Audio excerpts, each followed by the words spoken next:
Well, I'm speaking with Mr. Andrew Chubb, the CEO of Awale Resources. And Awale is a company that got a lot of attention back in March and April.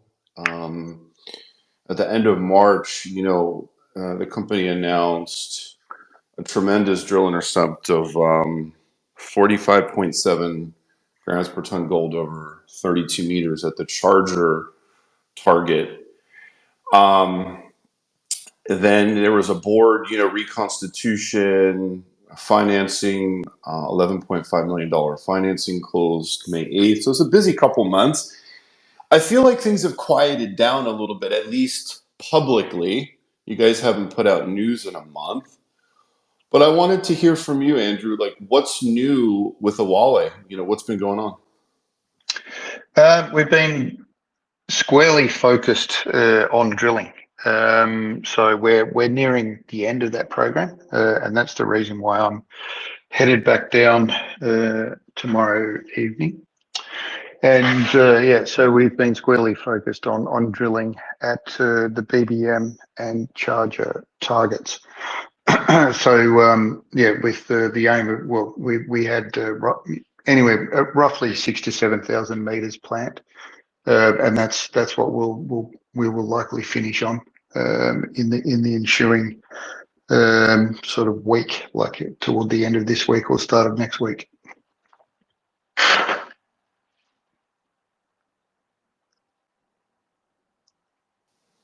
Sorry, I was taking notes. So 7,000 meters of drilling, or approximately 7,000 meters by the end of next week.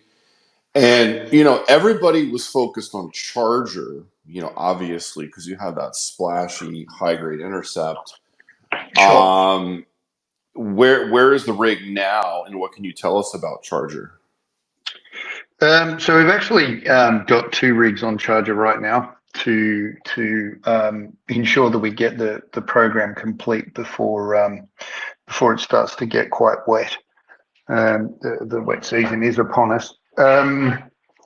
So we started drilling at Charger, and then we drilled 5 holes there. And then after those 5 holes, we moved the rig off to BBM and have been drilling there. And we've drilled, I think, roughly 10 holes. A couple of those are actually re-entries, looking at footwall mineralization. And but the other holes were sort of what I call framework drilling. Other people call it wingspan drilling. But testing sort of a little bit deeper down plunge. As well as looking along strike. If people remembered any of my discussions after the BBM drilling, it looked like there was potential along strike that we drilled over plunge. So we're effectively looking for extensions to mineralization and just trying to pin down the wingspan or strike length of a zone that we would be targeting for infill drilling later this year and into 2026. So that's been successful. The call that I saw a couple of weeks ago, we saw similar styles of mineralization. So at Charger, you have 2 rigs going right now, and is this still testing the down plunge extension of the pipe? You're trying to find the potential confluence of the multiple pipes at Charger. Is that still the objective? Just start where you left off with your last thought there about where you're drilling now. Yeah, so coming back to Charger, so we drilled that initial 5 holes. And 3, those holes were successful in intercepting breccia, but we wanted to use that extra information to try and pinpoint or try and interpret where the mineralization could be going.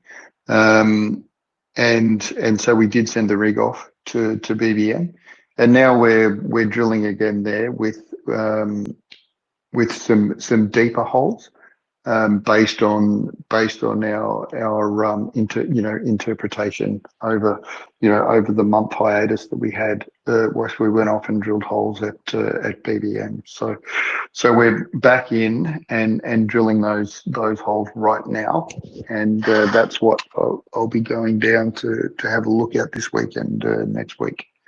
So yeah, looking forward to we're looking forward to getting the results back, really. So that first 5 holes we logged, cut, batched up, and sent, and we hope to have results from those end of this month or early next month. And then the same with BBM. We sort of batched up probably the first 60 to 70% of the drilling, and sent it off a couple of weeks ago. Roughly, they went just after I was down there. So we should get results from those towards the end of July, because I'm on do not disturb. I'm sorry about that. Yeah. Oh, you're a busy guy. You're a popular man. So sorry about that. But yeah, I'll put it on. Dude, should be. I'm not sure whether maybe. Well, my internet's usually quite good, so apologies. But yeah, so effectively we're batching up those samples, and we should be roughly on a, once we get those first results through, roughly on a 4 to 6 week cadence throughout the sort of North American summer and our wet season, with results from this drilling. So at BBM, you've espoused how this is a tabular body of ore. It's a dream for a geo to have like this kind of an ore body. Yeah. It's like a table. It's I guess it's pretty easy to drill out. And looking at slide 9, where you go into a little bit more detail. I mean, still the map on the left side of slide 9 is like over 10,000 meters strike extent. The drill area is a very small portion of that full potential strike extent at BBM. So how much has the drilling in this phase tried to expand that strike extent at BBM? And have you been going to the northwest, or have you been going to the southeast, or have you been going both ways? Yeah, so just to verify on that, we have been diamond drilling, so it's been focused on that initial mineralized zone. So those initial figures that we put out sort of showed a potential strike length of around, I think it was 1.3 kilometers. So we've been focused within that 1.3 kilometer zone, and those extensions that go off towards the northwest, we have plans to air core drill those as the So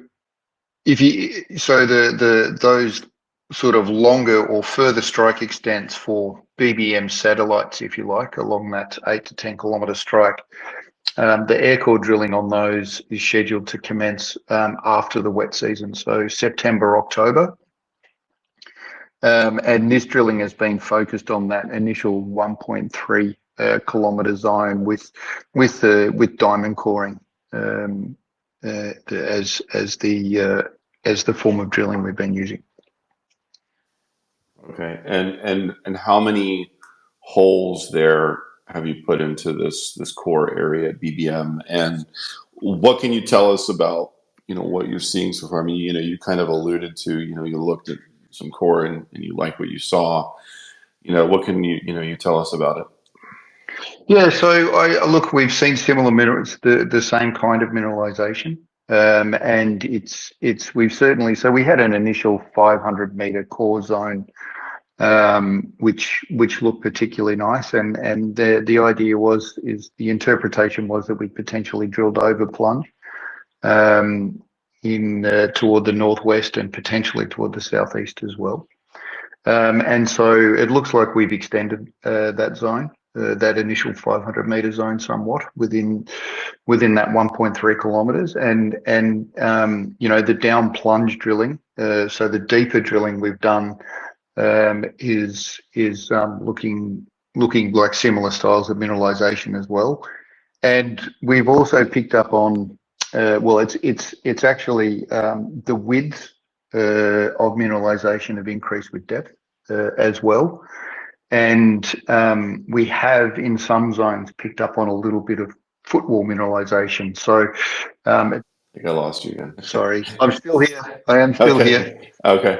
And yeah, so look, that's been looking pretty promising what we've done there, and and we're really looking forward to drilling the air core along strike just to see what's going on there as well. But like I said, that won't start until sort of Q3, Q4 after the wet season abates. So at BBM, I'm just looking at slides in the presentation. So like slide 10 shows sort of this classic plunging gold zone that you've intercepted in a few holes, 32 meters of 1.5 grams gold, 0.3% copper, a little sliver of silver thrown in there, and then another one almost 20 meters of 1.8 grams per ton gold. So is this the model at BBM where you have these repeating structures like along that strike extent, whatever it is, 1.3 or something, where you get these pretty wide, 32 meters is a pretty wide intercept for gold.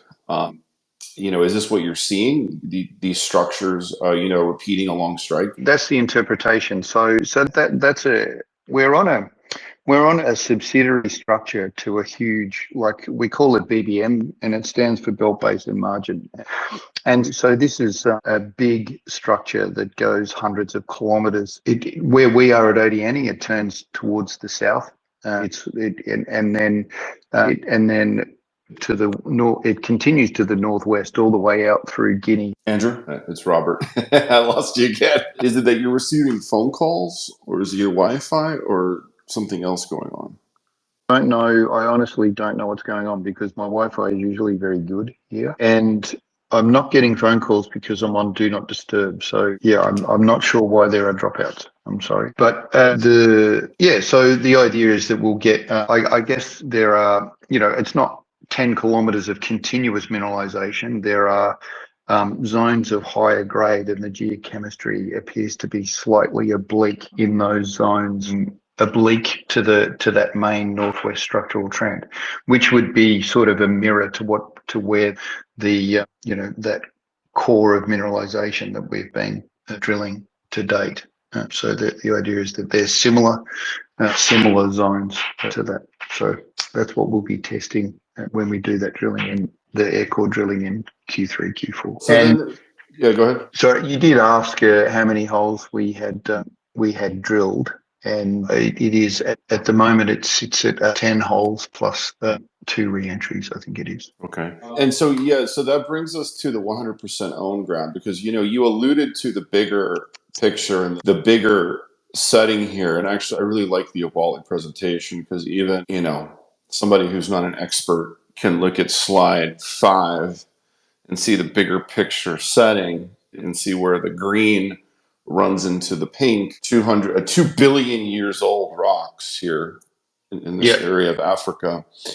And there's high concentration of gold deposits at one contact point, and you're basically along strike to the southeast from that. And then bigger picture, so like looking at the 100% owned ground, obviously at BBM, you have a lot of ground to cover, a lot of ground to explore. But if you extrapolate that trend to the northwest, all the way to the country's boundary, of Ivory Coast to the northeast, there's a lot of ground to cover there as well. So what are you doing on the 100% owned ground? Can't hear you, Andrew. I can hear you now. Okay, sorry. Yeah, I'm able to hear you all the way through. So it is very odd. So we've started working on the permit to the east of us, doing the geochemistry there. We were fortunate enough in that permit that a former company had done some initial work on a very broad space. So we've been able to start doing follow-up immediately on that. And then the other permits, we are in the process of getting granted. So we actually just had a site visit from ministry representatives late last week, and that's sort of the first step in getting those permits granted. So the idea is that those permits will be granted during the wet season, and we'll be flying geophysics, magnetics, and radiometrics over those permits as soon after the rainy season abates, and then moving into our methods of stream sediment sampling, and then following that up with the termitaria, geochemistry, soil geochemistry, and/or auger drilling, depending on what's required. And we are also investing in a geochemical analysis system which allows us to analyze for gold, silver, and base metals and many other elements with portable XRF. It's called a PPB system. It was developed by a colleague of mine with the CSI. I think I lost you there again, Andrew. I do have headphones on. I'll try turning my headphones off. Yeah, you were telling us about the portable PPB system. Yeah, so the portable PPB system will allow us to progress our geochemical surveys extremely rapidly, and we can use this system all the way through to early stage drilling. And so the idea is that we'll be able to get through our targeting for drilling rapidly with that system as well. So I've always said that it will take us time to build targets on those permits, because they are totally greenfields properties, but we always wanted to make sure that we had sufficient funding to allow us to move straight to drilling when we need to, without having any delays of moving back to market, and just being able to progress through those and create new discoveries as quickly as we can. So that we're ramping up to be starting on that in earnest as soon as the wet season abates. So that PPB system should be on site we hope in September, depending on shipping time and the importing into Côte d'Ivoire. And then beyond that, we're also we are still managing the joint venture. So we are ramping up the team to be able to manage the joint venture, and also. I think I lost you again. I do want to ask you a question about slide 7, where you have the soils and the streams, the overlay, BBM. And I mean, you look at Lando, that lights up the most in the soils, but your drill results there weren't as good as BBM or Charger last time. But BBM, the grades aren't necessarily strong, but the structure is very clear in the soils. What are you learning about how what you see at surface guides you to what's at depth? And that, quite broadly spaced sampling over 200 to 400 meters, where the anomaly was, it just married with the geophysics, the magnetics quite beautifully. And then the mapping on the ground, we could see, the rocks getting more worked over or strained as we moved towards that, where we saw little outcrops and subcrops and things like that as well. So BBM was a really nice walk-up drill target once we mapped it out, once we'd sort of done our mapping and geochemistry and looked at that in relation to the geophysics. The Lando anomaly, it is a beautiful anomaly. It truly is. It's actually the best geochem anomaly that we've got on the project. So, but the anomaly is much wider. It's over 4 kilometers long, and then at its widest point, it's well over 1 kilometer wide. And so, and there are multiple. There are 2 in particular zones within that seem to have higher grade gold. I think we set a record for most drops during an X phases. I can't hear you, and I really wanted to hear more about what you're saying about the soils, Andrew. This is a strange one, because I've never had it happen this many times before. Usually it happens once or twice when somebody gets a call. But, no, it's clearly, I don't know what it is, to be honest. I'm sorry. Okay, I can hear you now. So go on with what you were saying about Lando. So I don't know where we were, but like Lando, in summary, Lando's a much larger anomaly, and it's got a lot more width to it as well.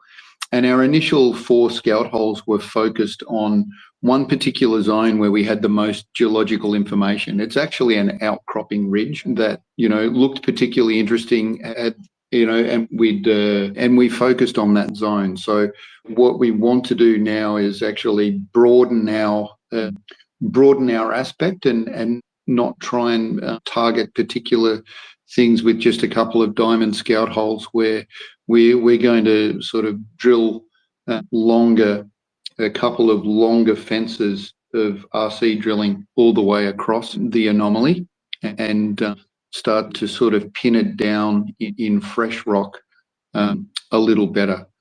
Considering that the tenor of the anomaly and the size of it, the way we view it is that, we just haven't quite got it right yet. And, like I said, we've got a very sound technical team. We've got a good technical team, and we'll work it out, is the way I would put it. We'll get more information from the zones where we don't have outcropping geology, and tie that back into our geophysics. And I think, I think there's still a solid discovery to be made at Lando. Yeah.